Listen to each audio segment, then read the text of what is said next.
Hər kəsdən xahiş edirik ki, xəbərə keçmədən öncə videonu bəyənin və rəy bölməsində fikirlərinizi bildirin. Dünyada və ölkədə baş vermiş ən son xəbərləri bizdən izləyin.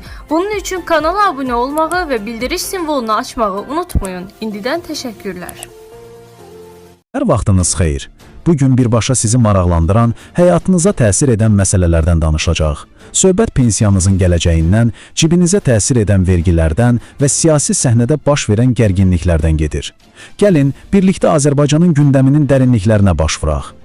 Yaxşı, bəs gündəmdə konkret olaraq nə var? Baxın, biz pensiyaların gələcəyinə baxacağıq. Siyasi səhnədəki o fırtınanın səbəblərini anlamağa çalışacağıq. Ailələr üçün yeni bir dəstək proqramını araşdıracağıq. Və təbii ki, hər bir sürücünün cibinə təsir edən yol vergisi dəyişikliyini də təhlil edəcəyik. Gəlin, başlayaq. İlk mövzumuz hamımızın gələcəyi ilə birbaşa bağlıdır. Pensiyalar. Görəsən, hökumətin açıqladığı bu rəqəmlər bizim maliyyə təminatımız üçün əslində nə vəd edir? Gəlin görək. Gəlin, başlanğıc nöqtəsi olaraq 2018-ci ilə gedək. O vaxt ölkədə orta aylıq pensiya cəmi 208 manat idi. Bu rəqəmi yaxşı yadda saxlayın, çünki bütün artım hekayəmiz məhz buradan başlayır. İndi isə zaman maşınına minib bir neçə il qabağa gedirik, 2026-cı ilə. Hökumətin proqnozuna görə həmən o 208 manatlıq pensiya 590 manata çatacaq. Bəli, düz eşitdiniz. Bu cəmi 8 il ərzində çox ciddi bir artımdır. Bax, bu qrafikdə bütün mənzərə aydın görünür. 2018-ci ildəki 208 manatdan 2026-cı ildə hədəflənən 590 manata. Bu, təxminən 2,8 dəfə, yəni az qala 3 qat artım deməkdir. Əlbəttə, bu sadəcə rəqəmlər deyil. Bu, hökumətin sosial siyasətinin əsas prioritetlərindən birini və gələcək maliyyə təminatı üçün verdiyi çox vacib bir vədi göstərir. İndi isə sosial siyasətin başqa bir çox vacib istiqamətinə keçirik. Ailələrə dəstək, xüsusilə də uşaqların məktəbə qədər təhsili ilə bağlı hökumətin ortaya qoyduğu yeni bir təşəbbüs var. Yaxşı, bəs bu proqram necə işləyir? Çox sadə. Elm və Təhsil Nazirliyi 63 özəl bağçaya qrant verir, yəni pul ayırır və bununla da həmin bağçaların təhsil haqqını aşağı salır. Məqsəd nədir? Məqsəd odur ki, keyfiyyətli məktəbə qədər təhsil valideynlər üçün daha əlçatan olsun.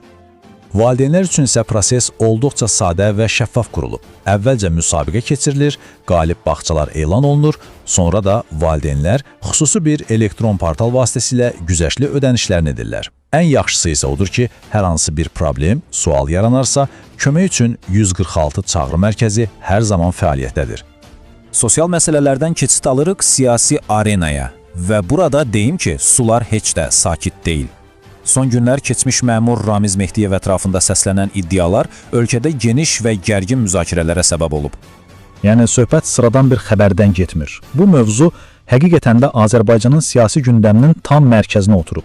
Onun keçmiş fəaliyyəti və müxtəlif əlaqələri barədəki iddialar çox ciddi rezonans doğurur. Bu müzakirələrin lap mərkəzində isə politoloq Cümşüd Nuriyevin səsləndirdiyi bu kəskin iddia dayanır. O deyir ki, Azərbaycanın böyük siyasi elitası məhv edilib. Gəlin görək, o bu qədər ciddi bir ittihamı hansı argumentlərə əsaslandırır? Deməli, Nuriyevin argumentləri bir neçə əsas nöqtəyə fokuslanıb. Birincisi, o iddia edir ki, vətənpərvər, dövlətçi mövqeyi ilə seçilən kadrlar sistemdən uzaqlaşdırılır. İkincisi, o Mehdiyevin müxalifətlə yaxınlaşdığını irəli sürür və bu iddiasına sübut kimi də Azad Söz adlı bir kanalın bağlanmasını göstərir. Şübhəsiz ki, bunlar siyasi müzakirələri daha da alovlandıran çox ciddi ittihamlardır.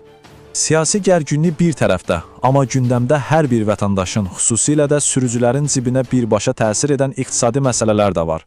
Söhbət yol vergisindəki dəyişikliklərdən gedir.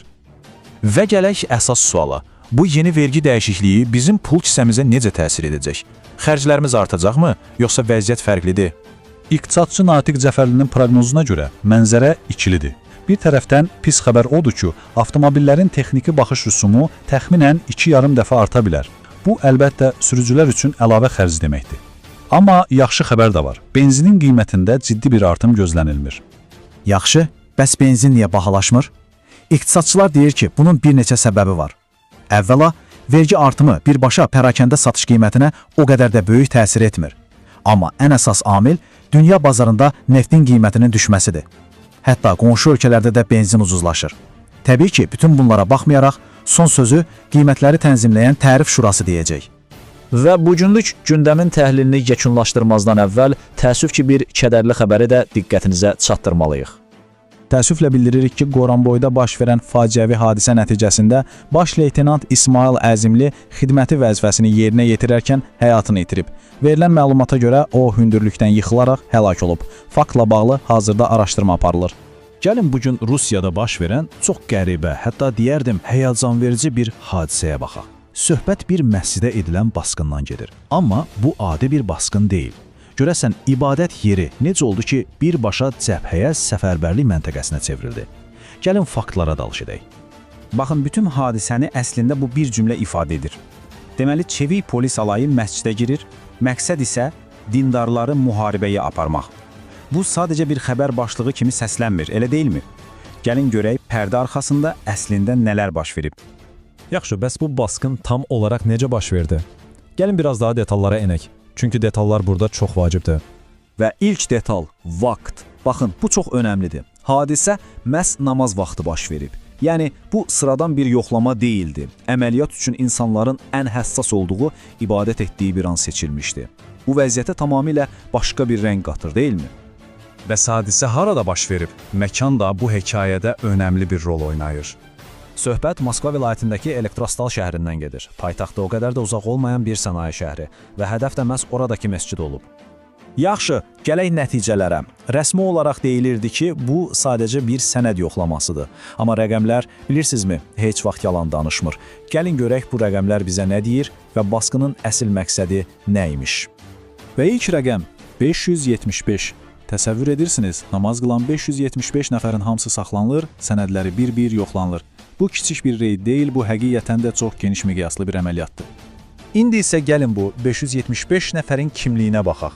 Və burada artıq məsələ aydınlaşmağa başlayır. Deməli, yoxlanılanların 1/3-dən çoxu, dəqiq desək 209 nəfəri əcnəbi olub. Bu da o deməkdir ki, yoxlama heç də təsadüfi deyildi, konkret bir qrup hədəf alınmışdı. Yaxşı, bəs bu qədər əcnəbi yoxlanılıbsa, nə qədər qanunsuz adam tapıldı? Cəmi 16 nəfər. Baxın, 209 nəfərdən cəmi 16-sının sənədlərində problem çıxıb. Yəni, yüzlərlə insanı narahat edib, cəmi 16 qanunsuz immiqrant tapıblar. Onda əsl məqsəd bu deyildisə, nə idi? Və budur, əsl məqsəd. Bütün bu əməliyyatın kulminasiya nöqtəsi. 37 kişi. Onlar birbaşa məsciddən götürülərək hərbi komissarlığa aparılıb. Artıq sənəd yoxlaması nağılı tamamilə darmadağın olur, elə deyilmi? Amma ən təəccüblüsü, bəlkə də ən şokkedici detal hələ qabaqdadır.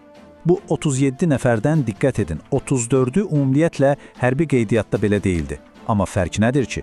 Elə ordaca ayaqüstü hamısına çağırış vərəqəsi verilib. Deməli, məqsəd qeydiyyatı yoxlamaq yox, birbaşa adam toplamaq imiş.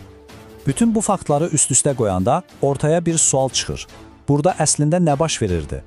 Bu sadəcə bir polis reydi idi, yoxsa biz daha böyük, daha narahat edici bir prosesin şahidi oluruq? Bax, bu slayd məncə bütün hekayəni mükəmməl şəkildə ümumiləşdirir. Sol tərəfə baxın, meşcid, insanların dincilik tapdığı, ibadət etdiyi bir məkan. İndi isə sağ tərəfə, hərbi komissarlıq, müharibəyə çağırış, məcburiyyət. Hadisə bu iki nöqtə arasında birbaşa bir körpü qurub. Sakit bir ibadət anından birbaşa müharibə reallığına.